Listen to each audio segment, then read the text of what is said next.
Follow us on Facebook, Twitter, and at www.permanentrecordpodcast.com.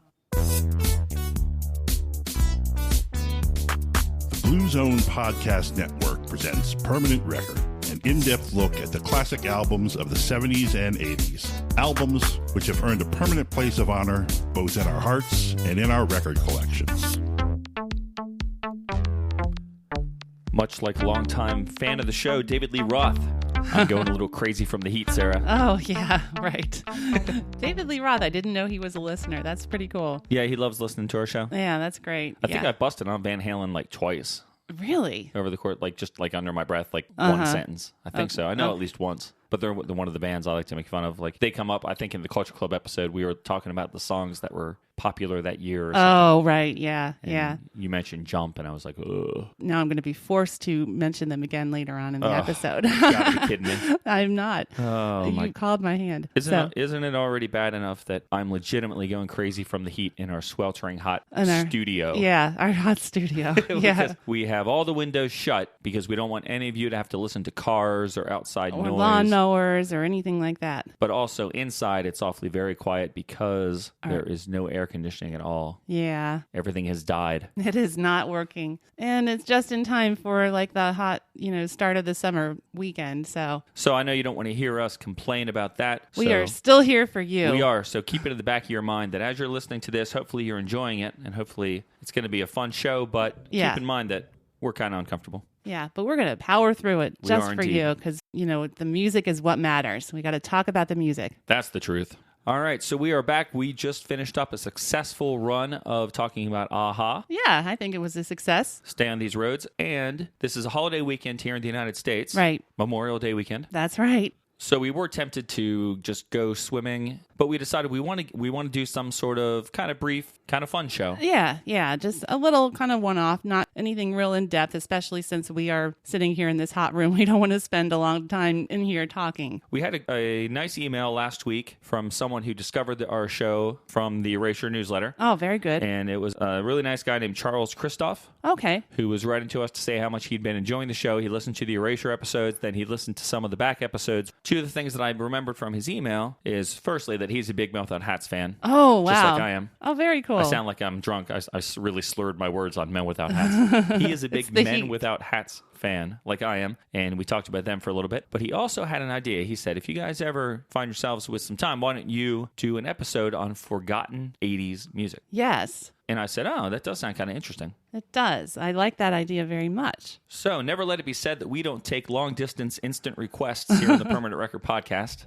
Instant, huh? Well, as instant as it can be in this forum. Right. So we are, in fact, doing today's episode on forgotten hits of the 80s. We each picked two songs that we wanted to talk about. Right. We're going to just see how it goes. Yeah, okay. All right. So do you want to go first? Do you want me to go first? I'll go first because mine is probably the most unusual of the four choices as far as the musical style. All right. This is one by a group called Aztec, and it's one of their bigger hits. It was their first charting hit, and it's called Oblivious.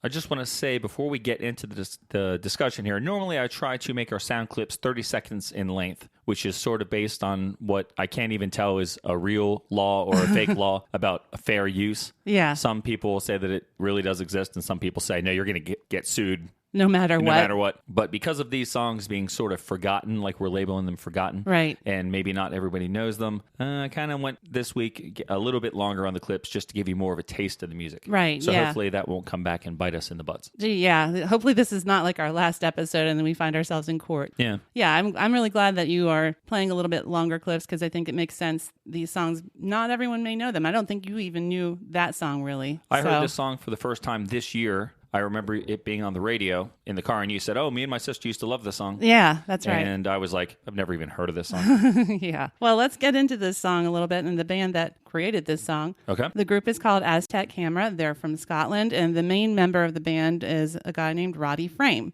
And the musical style is known as new wave, but it's also kind of called jangle pop or sophistopop. Does seem very acoustic sounding. Well, very much so. Is that how most of their songs sound? Yeah. Do they ever use keyboards? Well, if you listen to this song, and I don't know how much you listen to this song, there are like organ sounds and there are some kind of keyboard, like electric piano kind of sounds in there. Okay. But it is primarily a guitar-based band. So this is from their debut album, which is called Halen, Hard Rain, and it was released in 1983. It's the opening track on the album, but it was the second single, and it was released twice in 1983. The first time it was released, it was on a different label. It was on Rough Trade, and it didn't really do that well. It only got to number 47.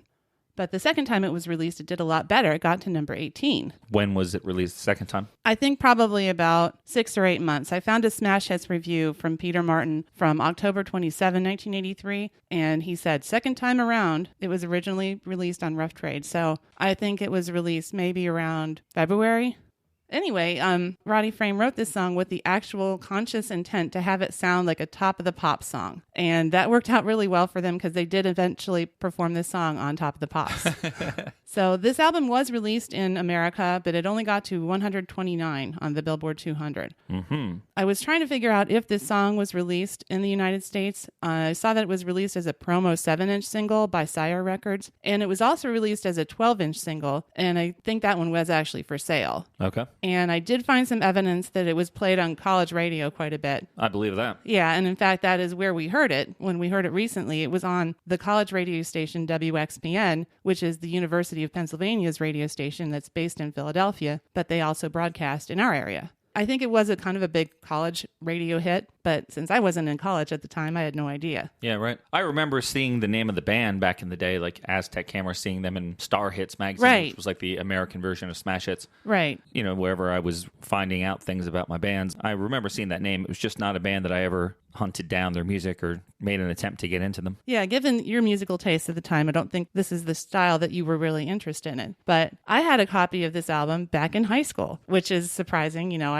You mean you got an album from someone other than me? Yes. Holy cow. Right. Yes. I think I got it from a girl named Diana Madison, who had a pretty cool and a pretty eclectic music collection. At least it was eclectic to me because it, was these groups I'd never heard of. So I copied that from her, of course, on a Maxell cassette. And I really liked this album, Highland Hard Rain. I really like Maxell cassettes even more so than Memorex or TDK. I would prefer the Maxell every time. And my sister really liked this album too. Like you mentioned, we both really liked this song, but I think she liked the entire album. Did I ever get into them beyond this? No. They do have one other song that I know, and I think it was on a mixtape. They redid the song Jump by Van Halen. Oh, no. And it's like this really slow, downbeat, acoustic kind of version of Jump. And it's pretty cool. I like it. And I think you need to listen. That was my Van Halen reference. I wasn't going to bring it up, but then when you started talking about Van Halen, I'm like, well, I guess I got to have to bring this up. That's crazy. Yeah, just very funny. So I guess I've always been a fan of acoustic guitar because this appealed to me from the first time I heard it. I like acoustic guitar even back in like elementary school. I just love the guitar in this song. And I'm pretty sure that he's playing a 12-string guitar in here because when I looked at the video and the Top of the Pop performance, he has what looks like a 12-string guitar. Sounds very jangly. Mm-hmm. Yeah, hence the term jangle pop. Yeah. There's some really good percussion at the beginning. There's little clacks in the some kind of clacking thing that we talked about in the castanets. Well, no, I think it may be just like two little sticks that they hit together. Oh, yeah. Yeah, the claves maybe. Yeah, claves, yep. Yeah, there's some really good groovy bass. That bass and the drums in that, especially in the beginning, make me think of something that sort of sounds like Bow Wow Wow or like something from the first Culture Club album. Okay. That was the first thought that I had. It does, like the song overall, it doesn't make me think of that kind of music, but just the rhythm section. I can see that kind of almost like bongo type drums. Yeah. I think that there is a really good rhythm section to this song. the drums later on in the song are really good. But there are also some keyboard or electric piano type songs, as well as an organ. There's a lot of really great organ sounds in here that as later on in the song that I think if you're looking for some keyboards, that would be your place to look. Mm-hmm. We got live drums on this? Yeah, I'm pretty sure they are. At least, well, some of them are. Sounds like it. Yeah. And that's probably why I wasn't interested back in the day. I wanted drum machines and everything. Oh, I know. This is way too organic for you back in the day. Yeah. But again, it appealed to me. Someone should mash this song up with The Cure, The 13th. Oh, you think? Yeah. Well, that would be interesting. Well, I guess you could. Yeah. I love how all my comments are completely like throwing you off your game. I wouldn't know. I never thought of that before, and I had to stop and think about that. Yeah. So Roddy Frame had said he became interested in chord changes at an early age. He was, as no surprise, a big Bowie fan, and he, as a youth, listened to Space Oddity over and over again and was pointing out things to his mom. Oh, listen to that bit here. I think you can tell that he really became good at making chord patterns and chord changes. If you get to the section of the song, it's sort of like before the musical break, there's a part where he sings, I hope it haunts me till I'm hopeless. I hope it hits you when you go. And sometimes on the edge of sleeping, it rises up to let me know it's not too deep. I'm not so slow. And that part, the music in there, the chords and the chord patterns in there are really, really cool. And I did not look it up on Chordify, but it's just very different sounding to my ears. And I really like it. I think it's very sophisticated, as, again, Sophistopop. Sophistopop. That's one of the things that Rick Wakeman said about Bowie on the documentary Bowie the First 5 Years, because he played piano on like Hunky Dory and stuff. Right. And he said that as he was learning the songs that Bowie had written,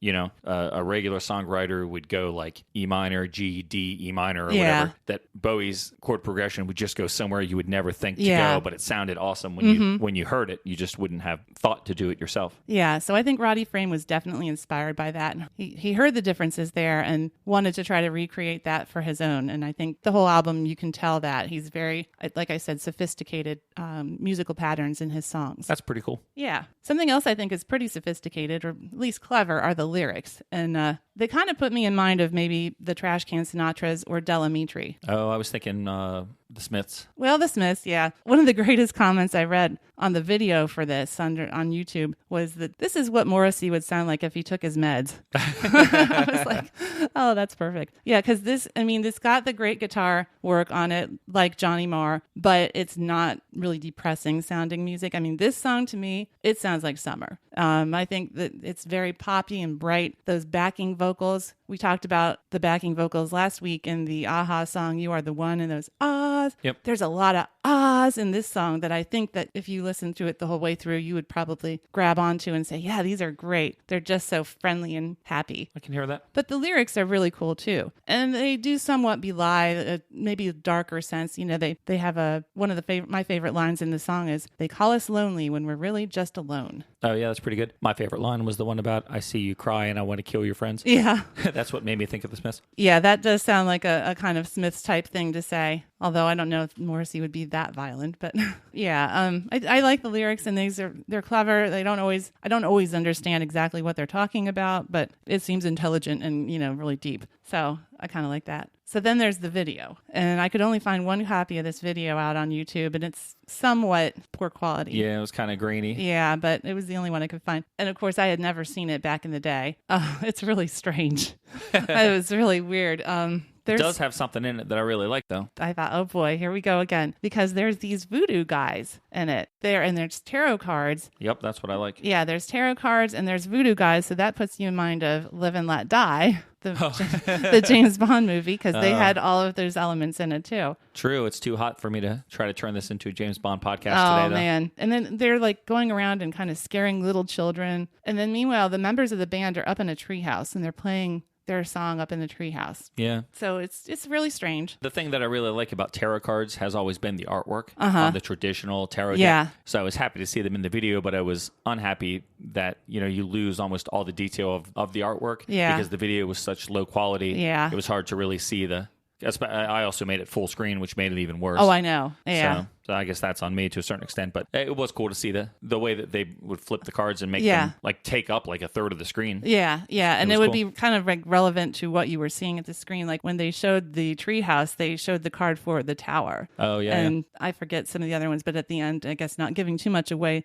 there's one called Death, and it kind of shows someone falling to apparently their death. I seem to recall in reading about the tarot that the death card doesn't actually mean like physical death of a person. Okay. It can mean like the end of something. The end of one phase into another, but like in movies and TV shows and evidently this video, it's always like a very scary thing to get the death card. But in truth, you're not supposed to really be afraid of it because it doesn't mean that. Okay. According to my book that I read. All right. Well, I don't know if they really studied the tarot before they did this video, but they do show a lot of different tarot cards in relation to things that are happening on the screen. I found out that this video was filmed in New Orleans by a group of Australian filmmakers, which is kind of interesting, a very eclectic group. We got a Scottish band, Australian filmmakers in New Orleans. Yeah, that's a crazy combo. Yeah, the group had just signed to Warner Brothers, and they were touring in the U.S. with Elvis Costello, and Oblivious was going to be re-released for the U.S. market, and so they needed a video, of course. And everybody involved in the video at the time was all between like 17 and 22 years old.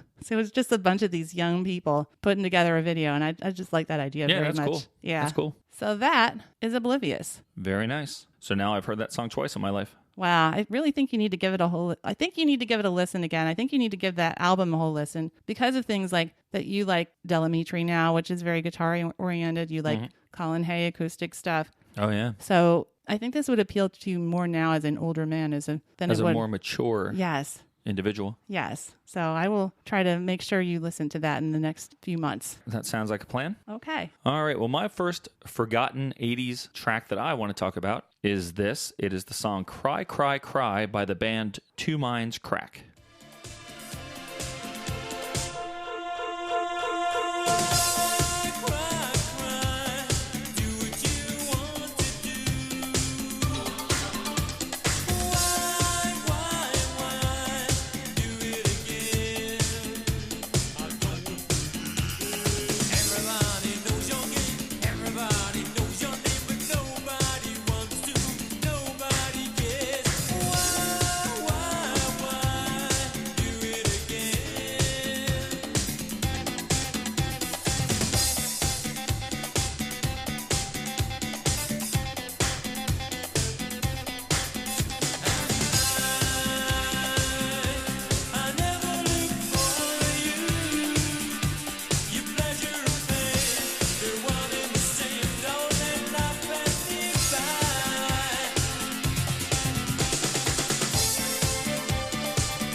I let that one go even longer than the other one because I wanted to get that awesome keyboard line in there. Oh, yeah. Well, you're back in your comfort zone now, aren't you? That's like, all right, this is the type of music that we're used to discussing. All right, that is true. Yeah. So, Two Minds Crack, Cry, Cry, Cry was a single taken from their only album, which was called The Victory Parade. Oh, wow. Which was released in 1986. And the song, unfortunately, does not appear to have been a hit anywhere. Aw, so it's really forgotten. Yeah. However, there was a song on the album called Upside Down, which evidently was a sizable hit in the Philippines. In the Philippines? Yep. And it went to number one there. Oh. And in fact, it's been covered like by 2 or 3 different bands in that area of the world. Wow. Over the years. And then before the album in 1984, that album, like I said, came out in 86. In 1984, they released a song called The Hunger and the Greed, which was just like a single on an independent label. And that song appeared on the Victory Parade. However, it sounded very different. And that single was popular. I'm putting that in quotes. Was popular in Spain and Italy because I could never find out where it charted or how popular it was. I just saw that it was popular. Okay, so it had some kind of hype or something. Yep. So I discovered this band late one night, some Friday night back in 1986, watching the show that I often mention, USA Network's Night Flight. Oh, yes, Night Flight. They were doing some sort of segment on music videos of new bands or something, and they played this video, and I was like, whoa, that song is awesome. Oh, that's great. I wonder how many other people went out and bought the album after hearing or watching that video. I don't know. There's only one at the record store whenever I finally found it, so maybe a whole lot did. Right, yes. That would be the logical conclusion. Okay, so Two Minds Crack was a band that formed... Where did your band form in? Scotland. This band formed in Wales. Okay. Ooh, we're all over the United Kingdom. In 1980, the city of Port Talbot, to be exact. Okay. And it was formed by Kevin Jones, who is the singer, Mark Davies, who is the bass player, and Pete Martin, who plays guitar. And like I said, their early singles were all released on independent labels before they signed with Sire Records for the full album. And of course, when I bought the album that day, seeing that they were on Sire Records, immediately gave them extra credibility with me because they were label mates with Depeche Mode and Erasure and Yaz. Right. Yes. So I was like, oh, these guys are going to be great. They're going to be huge. Sure. You know, I didn't even need that extra credibility, really, because I already thought this song was awesome. Yeah, yeah. Unfortunately, things didn't work out for Two Minds Crack on the global stage. But Kevin Jones is still out there playing music, I saw, all across the UK and Europe. I was on his website. He is sort of like a person, it seems like you hire him for kind of restaurants and pubs and things like that. And he has on his website like his list of songs that he can pull from, although he stresses like he's always learning new songs and can basically do whatever you want. But it's like a huge list. And he does sort of like a genre-spanning show of like 50s rock all the way up to current day. Like he can do like Motown songs, and he also can do Adele. Oh my gosh. Well, that's good. He's very versatile and making himself available to the wide variety of audiences. Yep. And he has written music for like television programming and things like that. Oh, okay. So over the years, he's played with Tina Turner, Paul Young, Steve Hackett from Genesis. And like I said, his current show is 50s to now. He plays, here I have my list. He plays stuff for the Beatles, Bowie, ABBA, Crowded House, James, Ed Sheeran, Ricky Nelson, Adele, and probably 75 or 100 more artists. Wow. That's good. He sounds like he's very busy all the time practicing and learning new songs. Yep. And in 2012, he got back together with Pete Martin, the guitar player, and they released a 5-song EP of new music under the name Two Minds Crack that you can get on CD Baby. That's the website that artists can market CDs on. Nice. And the EP is called On Top of the World. And like the Victory Parade, it kind of features like a mix of styles. Main song, On Top of the World, is a very upbeat kind of electronic song, but then you get some acoustic guitars in there and other tracks and stuff. Oh, interesting. So it all sounds really good to me. So check it out if you're interested, or if you were a Two Minds Crack fan and you didn't know they were back together. Hooray! So with the song Cry, Cry, Cry, I think you'll agree, Sarah, this is a fantastic song. It is a great song. It's one that obviously I don't hear it often at all. But if I did hear it, I can't imagine that I would get tired of this song. It's so upbeat. It has wonderful percussion to keep your feet moving. It has a great main synth line, that one at the end of the sound sample. And one of the great things about that synth line is it sounds like it could be in a disco song just as easily as it could be in a new wave electronic song. Yeah, I think it's a great line. I can hear that. I get where you're coming from there. And Kevin Jones is a pretty fantastic vocalist, in my opinion. He has a special quality to his voice that, to me, he stands out from many of the vocalists of the time that we remember more fondly than him. And Two Minds Crack, in my opinion, both had songs and the chops to be an act to reckon with. And I kind of wish things had worked out a little better for them. So I don't really know what happened with them, but I have to believe that they just sort of didn't get some sort of key support from someone. Yeah. Because their debut album is really solid. And, I just imagine they ended up without any, like maybe it was the label or whatever. They just had to make it on their own, which, of course, often requires like some sort of lucky break. Right. And maybe they just didn't get that break. So it's to me, it's very sad and unfortunate because I think hardly anybody has probably heard the Victory Parade. But if you like the music that we talk about here on the show, I think you probably would enjoy it. It's a good record.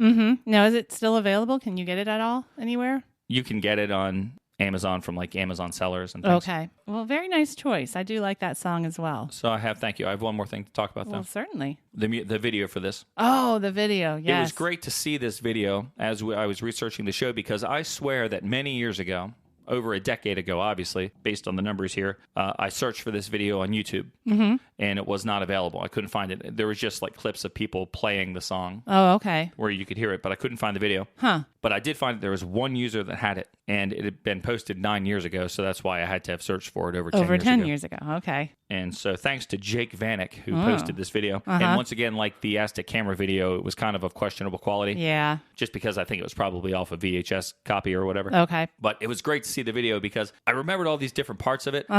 from when I saw it that night, and more or less they were true. I remember that the band was just sort of jamming in this big empty room, and I was right about that. And I remember that somebody was riding a motorcycle, but I couldn't remember why. And that was right. But the bad thing was, at the end, I distinctly remember the guy in the motorcycle driving through a plate glass window. Oh, wow. And that doesn't happen. Oh, geez. So I'm not sure what I was remembering. But so anyway, the video, like I said, there's no coherent storyline to it, although they try to make you think there is, because stuff is happening, but it never doesn't. ties together, really. No, even worse than usual for a music video. There's a woman who's running through the forest, and she's evidently being followed by this sinister black car who is driving through a city. Oh, my. But that doesn't make any sense. She's running through the woods. Okay. Being followed. By a car that's in the city. When you see the people following her, they're nowhere near the woods. It doesn't make any sense. And then there's this young man who rides a motorcycle, and then halfway through the video, the chase just stops, and the young couple are just kind of having fun riding the motorcycle together. Okay. And then at the very end, they're just in this room, and she's sitting in a hammock, and he's sitting in a chair, and they both look really bored. And he's working on like a 16-piece jigsaw puzzle. 16 pieces. Yeah, they're gigantic pieces. Okay. And then in between all that stuff that makes no sense, the band is performing in like a deserted warehouse or a sign slab or a kitchen, because there's this big thing over their heads. Like that an looks exhaust fan? Yeah, And it's right over top of them, and it's huge. So. Okay.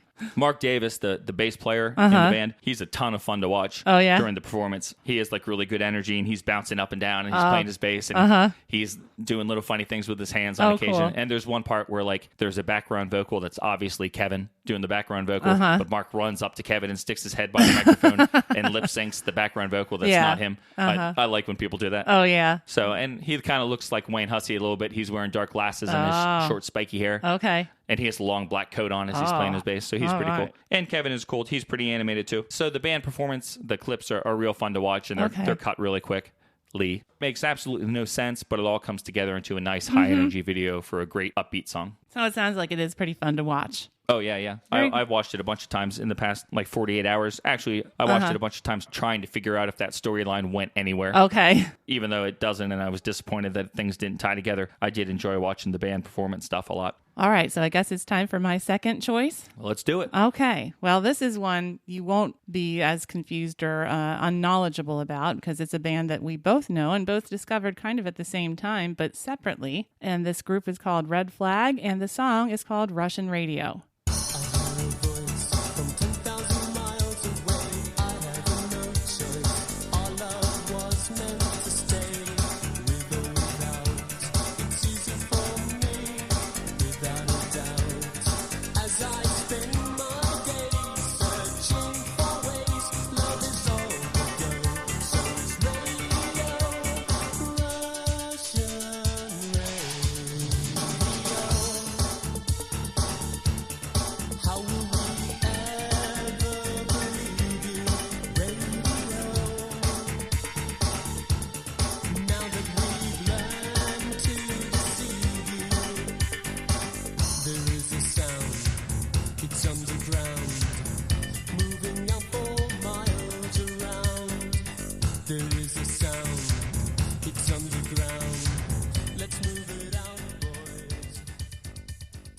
Very cool. So this song is from the debut album of the group Red Flag. The album is called Naive Art. And let's talk a little bit more about the group themselves, because when I saw them, I thought they looked like they were trying to look like Depeche Mode. Yeah, that's so true. They not only try to sound like Depeche Mode, they try to look like them. Yeah, it's actually two brothers, Chris and Mark Reynolds, and they are from Liverpool, England, which I did not know until I started researching this for this podcast. Because, I always thought that they were an American band. Yeah, and what happened was that they moved around a lot with their dad because of his job, and they eventually ended up in San Diego, California, and that is where they formed the band. So they're kind of from England, they're kind of from America. They were discovered by Syntheside Records, which was a subsidiary of the label Enigma. And they first recorded a song called Broken Heart that was produced by John St. James and Stacey Q. And Broken Heart was released as a single in 1988, and it was eventually put on their album But then they got a deal with Enigma Records and recorded this album in New York City. And it was produced by Paul Robb of Information Society and Joseph Watt of Razormaid. And this is the only full album Razormaid has ever produced. That's cool. Yeah, so it's kind of neat. I was shocked into silence while you were talking there. Yeah. Because I just realized something that all day yesterday I was trying to find a particular mix of this song to use for the sample. Because there's this one part that I love. And I could not find it anywhere.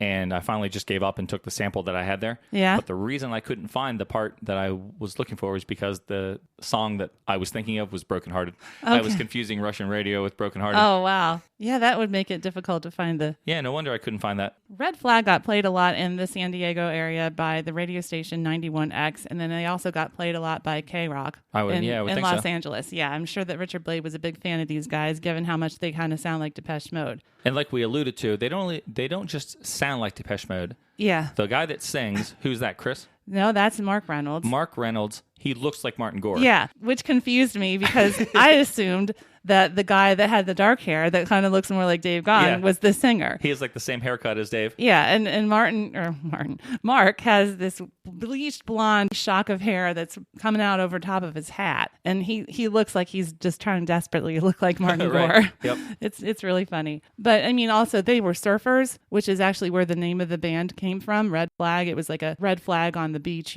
for warning for surfers. It's not actually the Russian flag, even though they have this song called Russian Radio. They had these kind of ties to the USSR just because people thought Red Flag, Russian Radio. That's pretty funny. Yeah, I never knew that. But it was actually like a surfing reference, which makes sense since they were out in California. This song did chart in the U.S., but not on the regular Billboard chart. This was their highest charting song on the dance club chart, which it got to number 11, which is actually pretty good. And it was on the dance club chart for about 10 weeks. They had a bunch of, I think, 4 12-inch releases from that first album. They were, I always thought, a very popular dance band. I didn't realize that they never made the top 10. This was the closest they got to the top 10. But yeah, they did have quite a few. If I Ever got to number 12, I don't know where Broken Heart went. And then my favorite track was a song called All Roads Lead to You. Oh, yeah. Which I have the 12-inch singles for all of those songs, but that was the one I remember really trying to get. I had to order that one. So my personal history with this band, we talked about my previous song being very popular in college radio, right? Although I didn't know that at the time. This one I actually did discover in college on college radio. The college radio station where I was going to college was playing Red Flag, and I was like, oh, this is awesome because it sounds like Depeche Mode. I love it. So I went and I got the album on cassette at the local record store. And this was like their very beginning of the first semester of college. Yep. And then you sent me a letter and you said, hey, you should check out this band, Red Flag. And I was like, oh my gosh, I actually know about this band. I was so excited. I had discovered them kind of on my own without having you make a copy of a tape for me. You were growing up. You were a young adult. Yeah, I guess so.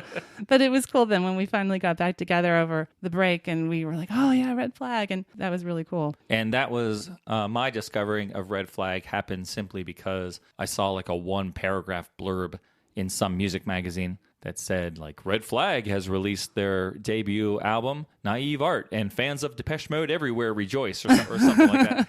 And I was like, oh, maybe I'll check them out. Yeah, well then that was good. The other funny little blurb I have about my personal history with this band is this is the only band I have ever written to join their fan club. And I did it in college, of course, and I'd just gotten into them. I'm like, oh, this is great. So I was like 18 years old and I wrote to them and I joined their fan club. But being kind of stupid, I gave them my college dorm address. So I didn't really get a whole lot of stuff from them. I mean, that first initial correspondence, I think I got a postcard and maybe like an information sheet or something like that. But then I didn't really get anything else. So I'm just wondering if in the future some person in that dorm got stuff from Red Flag. They're like, what is this? Yeah, because they've been around for a long time. I mean, I don't know if they're still around, but they were around into the 2000s. So you could have been getting like updates on their albums that, we don't even know about right now. Yeah, right. Yeah, it was kind of funny. I guess I just wanted to get mail at college, so I just gave them my college address, but that didn't last long.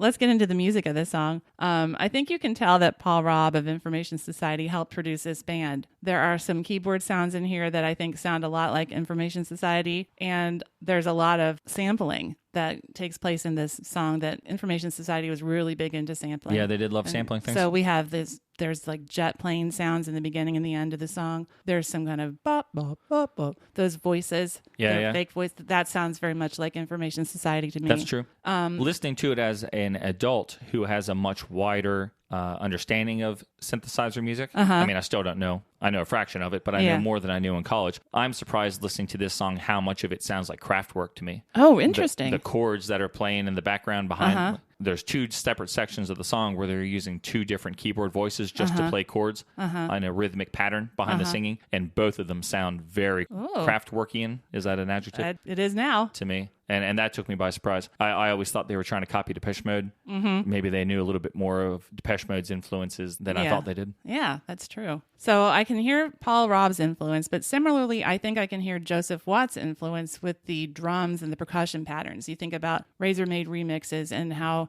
the drums and percussion make a really big impact on the song and kind of tie things together. And I think you can hear that in this song as well. So it's kind of cool that those guys all worked together. And that's very cool. Brought their expertise and their styles into this song, into the entire album, and kind of made a neat mix. Very, very much of its time, I'll say. But just, I like that. There was a point in my life where it was pretty short, but I thought Paul Robb was a pretty excellent writer/producer of music. I was always excited to see his name on things because I really liked, I don't know if it was the Information Society debut. I think it was. They may have had like independent releases before that, but the album with Pure Energy and Walking Away. Yeah, I think that was their debut. And I think it was out in 1988. Okay. So we might want to talk about it sometime. Yeah, I really like that album. Yeah. I listened to that one a lot. Yeah. So in addition to those other keyboards that we get that sound kind of like Info Society, I hear some other ones that sound kind of orchestral. And so those, along with the minor chords that they're using, I think give it that Russian feel. You know, we talked to, I forget in Aha, you said there was a song. You End Up Crying? Yeah, you said it sounded Russian to you. I think this song also has some elements that give it that kind of Russian feel to it. So that's pretty cool. That is cool, comrade. The vocals, I think he's a decent vocalist. I don't know if he's really trying to sound like Martin Gore, but his vocals are very kind of pure, and he's not really, doing a lot of vibrato or anything like that. So, but they're decent vocals. What I learned when I was researching this is that when he first recorded Broken Heart, which was kind of like their first single, Stacey Q helped him with his vocals. Oh, okay. So I thought that was neat. Stacey Q, of course, is known here in America for her song Two of Hearts. Yes. When we're together, it's like hot coals in a fire. Oh, baby, my body's burning, so come on, heat my desire. Come on, come on. Two hearts that beat as one. Two of hearts, I need you. Two hearts that beat as one. Two of hearts, come on.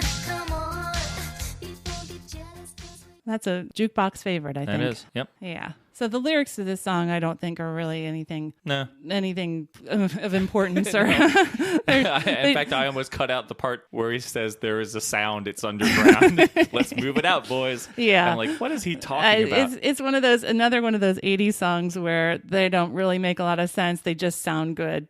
Sound good to say, hey, they rhyme. Let's just say these words. This is not some great angsty song about love and, life, but it's cool. And this song does have a video. Yes, it does. And that was another reason I chose it, because the other one I was going to pick didn't have a video. This seems to be the only video that they did for this album, although this song actually came out before the album was released. The album was released in July of 89. And as I mentioned, this song had charted in January. So this, kind of predated the album. Yeah. So this was probably to get people hyped up for it. Yep. And according to Wikipedia, they played this video on 120 minutes. And I have said that I loved watching 120 minutes in college, but I think because it was out in January and I didn't go to college till later that year, I think I missed the time period where it was probably in heavy rotation, because I don't remember seeing this video. That makes sense. But it's a good video for this type of song. Definitely no storyline that I could see. There's shadows and there's dramatic lighting and there's fog. There's some fog and backlighting that really silhouettes his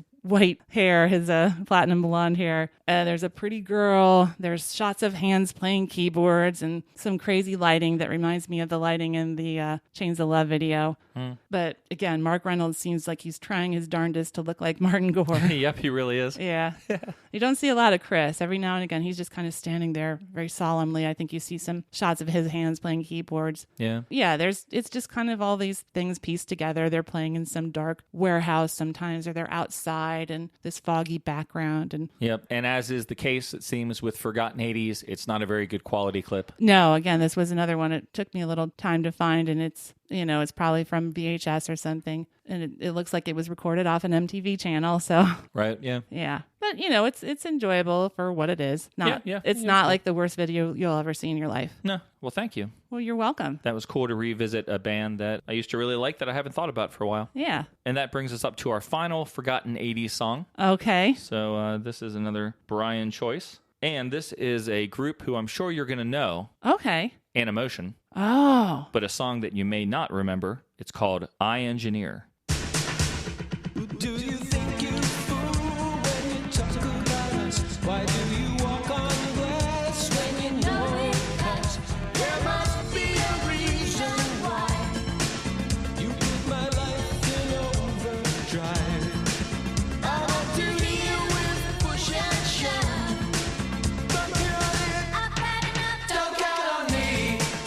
I engineer on every move we make from here. I'll take the lead, you take the bait. You see, I engineer this game.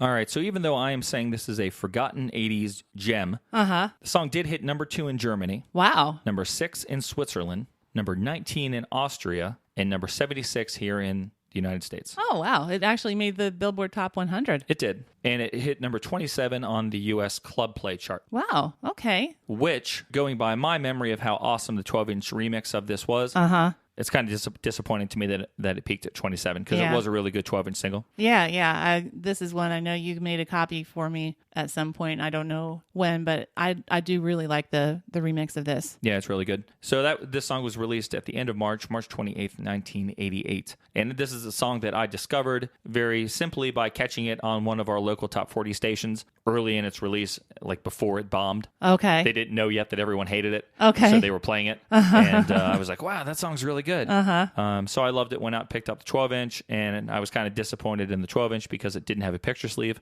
But then when I heard it, I was like, oh, it is a really good mix. So, and it's a song that we ended up playing a lot that summer. And my friend driving around in his car, we would make little mixtapes of extended singles and stuff. And this was one that we both liked, so we heard it a lot. Oh, yeah. Yeah, I like this song a lot. I'm glad you included it here. The song is really good, and it's no surprise that it's really good when you take a look at who wrote this song. Oh, The song was written by 3 people, the first of which is Mike Chapman, okay. who most people, at least in my opinion, when you see the name Mike Chapman, you think of him as the producer of most of Blondie's albums. He started working with Blondie and did Parallel Lines and Eat to the Beat all the way up until her first solo album, Deaf, Dumb, and Blonde. He worked with Debbie Harry on that. But he also co-wrote the songs Mickey for Tony Basil and the song Kiss You All Over by Exile. Oh, yeah.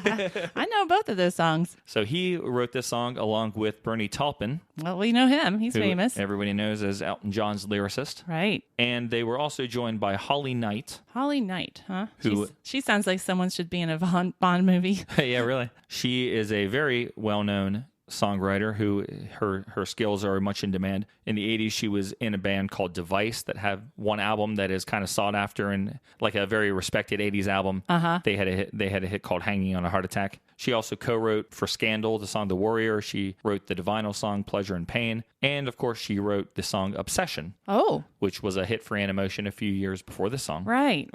And then Chapman and Knight together wrote songs like Love is a Battlefield for Pat Benatar Oh, yeah. and Better Be Good to Me Me for Tina Turner. Wow. So they've written a lot of songs that people know. Yeah, for sure. So real briefly, I wanted to just talk about the history of Animotion. Okay. Because it's really crazy. And it first came to my attention when I was listening to our friend John Lamoureux's podcast, The Hustle, when he talked to Bill Wadhams, the lead singer of Animotion. I didn't realize exactly what all transpired in Animotion, and it's weird. Okay. So for their first album, it featured the song Obsession that we just mentioned, which everyone remembers. That is not a forgotten hit. That is not. And that was a big hit. They followed it up with a song called Let Him Go, I think. I don't even know that one. I didn't know it either. I watched the video and I didn't remember it. Okay. But so that I would think that album had to be judged a success. I would think so, yeah. And Obsession was huge. Right. So then their second album comes out, Strange Behavior, and the album is not a hit in the United States. Yeah, it features this song, I Engineer. Oh. But like I said, Germany, Switzerland, Austria, it brought the band some pretty good success in those countries. Right. But the label was disappointed with how it performed here in the United States. With the third album, they go into the studio to start working on the third album, and the madness begins. Oh, no. So they start working, and then management fires the female lead singer of the band, Astrid Plain, and then the bass player, Charles Octavio. They were a couple at this time. They're married now. The management just fires them. How can you do that? And then the label tells Bill Wadhams, the male vocalist, we're not going to let you write songs for the albums anymore. What? Because he didn't write either of these two hits that they had, but he did write songs that were on the album. So he's told he can't write songs, so he leaves. I guess I would too. So there's like two people left. There's the keyboardist, I think, and the guitarist are the two people left in Animotion. Oh, for heaven's sake. The label brings in two new singers to finish up the third album. The female singer is Cynthia Rhodes. Her claim to fame is that she played Penny Johnson in the movie Dirty Dancing. Oh, okay. And Paul Engman, who was a vocalist in the band that I mentioned before, Holly Knight's band, Device. Oh, all right. He sang in that band. Okay. So they come in and they are like the new Animotion. Wow. And like to the casual fans, you don't even really know that anything's going on. I never realized it. So I listened to John's podcast. Yeah. The third album comes out. It's called Animotion. Okay. Like as in, yes, we are still Animotion, even though we have these new people. Yep. And even though we just had an album called Animotion like 4 years ago. And it has a number 9 hit, although for the life of me, I don't remember it. And it was a top 10 hit. It's called Room to Move. Yeah, that one I do know. I could sing you the chorus right now, but I won't. But I do remember that song. And I know you bought it on 45 when we started hunting down 45. Yeah. I know we have it, but I watched it on YouTube yesterday, and I'm like, I've never heard this. Okay. So the song made the top 10. Everyone online says it made the top 10 based on its presence in the movie My Stepmother is an Alien. Okay. Which I didn't realize was a powerhouse film. I didn't know that either. I never watched that movie. So the album, however, failed to break the top 100. Label's disappointed again. They get mad, and the group just breaks up. Oh, man. And then as things transpire, down the line, I think in 2011 or something, the original lineup, more or less, of Animotion gets back together. Okay, with Astrid Plain. And Bill. And they're still together now. I think they released an album in 2012 or 2014 of like new material. Okay, very cool. But very strange. What a story. Very crazy. All right, so I Engineer. I know what you're thinking. Animotion. Your thought of Animotion is that crazy video for Obsession where like they're dressed like Roman centurions. Yeah. Looking glamour. They look fantastic. Oh, yeah. But you can't take them seriously. You're like, no. He's too handsome. Yeah. Someone else wrote this song. Yeah. They're like... it's just a showpiece or something. Yeah. I Engineer is an awesome song. I agree. Yeah, they didn't write it, but it's still a great song. Yeah, that's okay. They perform it well. Yeah, they perform it really well. I love it. I think the melody of this song is instantly catching. Yeah. It sticks in your brain. Yeah. I was singing it all day yesterday. The chorus is super catchy. Yeah, I think the verses are too. I don't understand for the life of me how this failed to crack the top 40 here in the United States. I don't know. I noticed that it's less of an even distribution of work than Obsession. Like, Bill seems to really be the featured vocalist on this track. And it was kind of shared evenly in Obsession, like boy and girl both singing. Right. This one, the man's taking the lead here, and she's just kind of coming in behind him occasionally. But I think Bill is used to very good effect in this song. He has a nice voice. Mm-hmm. Yeah, I like his voice. Now, it does have what we talked about with Aha. Yeah. It's very heavy in that 80s vocal sensibility. Yeah, kind of husky and but it works well. And he doesn't overdo it. No, he doesn't. He could be worse with that. I think it has a really nice introduction to when you hear the single version. There's a really nice build up of you get some keyboards, right. You get vocals, the chorus. with some harmonies and stuff, but you don't get the drums up until the end of the introduction. Yeah. And that's a very nice slow build to the drums kicking in. And speaking of that chorus, one of the things I've always enjoyed about it is on the last word when they say game, I engineer this game. Yeah. I love that right at the very last second, like Astrid comes in on a second vocal track and just does that harmony that's just a little bit higher. Yeah, it's beautiful. I like the way they do that. Yeah. Musically, the song has everything that I love. And in a song, it has drum machines, it has great synth bass grooves, very cool 80s keyboard voices, and then an occasional guitar that comes in and plays like a specific music line instead of like just power chording its way through the song. Yeah, right. It's playing something that you could have just as easily played on keyboard, but they wanted to get the guitar in there. And the lyrics to this one kind of elevated the band in my eyes a little bit. Obsession's pretty vapid. And like I said, I the band that recorded Obsession was just sort of focused on looking good, I thought. Yeah. Who do you want me to be to make you sleep with me? Yeah. But even the title to this song is intriguing just by itself. And it seems to be phrased in a way that, only someone clever would even speak. Yeah. I engineer. I just was always intrigued by the name of that song. Yeah. And it's not like I, engineer, right? Right, it is not. Not like I, robot or something. right. So they do a great job with this song. And, every now and again, if I hear it, I say to myself, the way they're splitting up the vocals, the way the music and the drum machines are working in here, Human League could have made this song like a huge hit. You're right. That's a good point. I agree. And there's no reason why the Human League would ever sing it. But no. Phil, if you're listening, I would love to hear you guys sing the song. Yeah. Why don't you try and dust this one off and see what you can do with it, please? Yeah. So that's a great observation. I think you're right. Lyrically, when you get a song written by Bernie Taupin, it's going to be a lot better than a song with the words, who do you want me to be to make you sleep with me? Yeah. And that is the case here. This song is sort of like a declaration of independence in a relationship. And it's kind of neat that it's coming from a man, as opposed to a woman, which is maybe what you would think would happen. There's a lot of really great lyrics in here. I'll leave it all behind in a cloud of dust. There's an even chance I'll shine or bust. Oh. Kind of like that. Yeah. And I really like in the chorus, I mean, this guy is like saying, I'm done with you. I'm taking off and stuff. And he doesn't even care. Like, he's not being wishy-washy about it at all. Yeah. He says, I'll take the lead. You take the pain. See, I engineer this game, which I always thought was cool. He's not pulling his punches. No. So this song, I think, all around very impressive musically, vocally, lyrically. I think it's a great song. Yeah, I like it too, and I'm glad you chose it. And very briefly, there is a video for this song. It's very atmospheric. It was filmed at the Royal Herbert Hospital in Blackheath, England, which looks quite deserted. And it's fun to watch. It's very, very 80s in the way it's filmed, the way it looks, the clothes that they're wearing. Bill looks sort of like a cross between Morton Harkett and like 1983 Dennis DeYoung from Styx. If you're in America and you remember the video for Mr. Roboto. Oh, my gosh. I think their hair is pretty interchangeable. Oh, wow. And I think the video is trying very hard to change the public's idea of what Animotion is. Sure. Because they know you are remembering the video for Obsession. So this video, half of it's in black and white. It's much more gothic. They're wearing long, dark clothing, and they're in this abandoned hospital. Okay. They're more fashion conscious. Because they're not wearing like togas and Roman centurion outfits. And I don't know whether it is or not, but the video, it looks expensive. Okay. It looks like a kind of better made big affair that they put time and money into. Yeah. And some of that work, that good work that they've done in all those fields, is negated by all the silly eyebrow raising the singers do. They're constantly like lifting their eyebrows as they're saying lines. Really? And lots of, especially Astrid, she's doing lots of shoulder shrugging as she's singing. Really? And her big shoulder pads are going up in the air. It looks very silly in 80s. They needed a better direction or a better director for that then. Yeah, someone to tell them how to perform on camera a little better. But that's okay. It's still a fun video to watch. Very 80s. If you like the 80s, you'll like this video. And if you don't know the song, check it out because I think it's pretty fantastic. Yes, I agree. So, Sarah, those are the Forgotten 80s. 4 Forgotten 80s classics, handpicked and curated by the hosts of the Permanent Record Podcast. Indeed. I hope you've enjoyed them because we've had a good time talking about them, I think. It was a great suggestion to have us kind of dredge up some of these songs from our own past and revisit them with each other and with you. Yeah. So thanks for the idea, Charles. That was a really great idea. I hope it came out all right.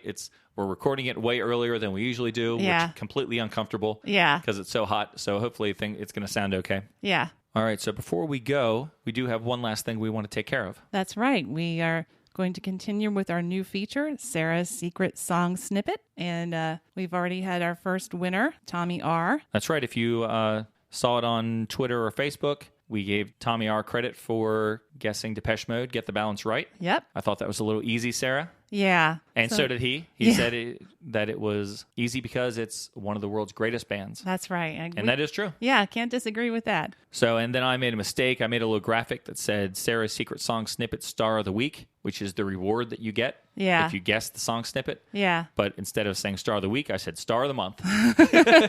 You got it for the whole month. Yeah. Well, we'll fix that maybe. So, Tommy, thanks for playing. Yeah. And we're going to do a second one this week. Yes. Hopefully it will be a little more challenging, but if not, we hope you enjoyed anyway. All right. So let's see. You sent it to me. Okay. All right, Sarah, here is your second song snippet. That's it, everybody. Yep. So what is that song What that could Sarah it possibly be? hand-selected for you to try to guess? I'll give you one more airing of the song snippet. Ooh, that was quick. That's it. Hey, everybody, it's Brian here. I'm editing the show, and I just realized we didn't tell you guys what to do about the secret song snippet of Sarah's. So what you need to do is send us an email at our email address, which is permrecordpodcast@mail.com, or via Facebook Messenger, or through Twitter direct message, and just let us know what your guess is for that song. And the first person to guess correctly wins the illustrious prize of being Sarah's Secret Song Snippet Superstar of the Week. All right, everyone. So if you are in the United States, we hope you enjoy your long weekend. Remember the reason behind the weekend, of course, Memorial Day. That's right. And if you are elsewhere in the world, we hope you are having a great weekend as well. Yes. Although you may not hear this till Monday or during the week. That's right. And we want to thank you for joining us for the Forgotten 80s. Yes, I hope you've enjoyed it, and we hope you tune in to the next episode. Yeah, the next episode, you know what? We're in a groove with taking requests. We had a request for a Forgotten 80s show. We did that. We've had a lot of requests over the past 6 months or so from people. When are you going to talk about Duran Duran? Yeah. When are you going to do that? We're going to do it next time. We really are. Duran Duran, Simon Le Bon, Nick Rhodes, all those guys next time, although we're not going to tell you what album it is. Nope, but at least you know we're finally going to talk about Duran Duran. That's right. So join us next time, and we'll see how it goes. Yeah. It's a lot of pressure to talk about a band that big. I know. So thanks for listening, everybody. We look forward to hearing from you on Facebook. If you remember any of these songs that we consider forgotten, please feel free to reach out to us and let us know, because it'll be cool to hear from someone who maybe likes these songs as much as we do. Yeah. All right, we'll talk to you next week.